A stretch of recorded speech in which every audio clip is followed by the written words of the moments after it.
checking out a full tang sheath knife from Smith & Wesson. This is their M&P series. This one has the 8CR 13 MOV steel blade.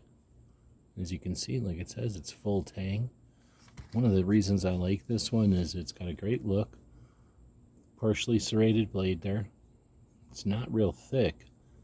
And these grip panels are overmolded plastic and rubber. So there's a slight color difference there.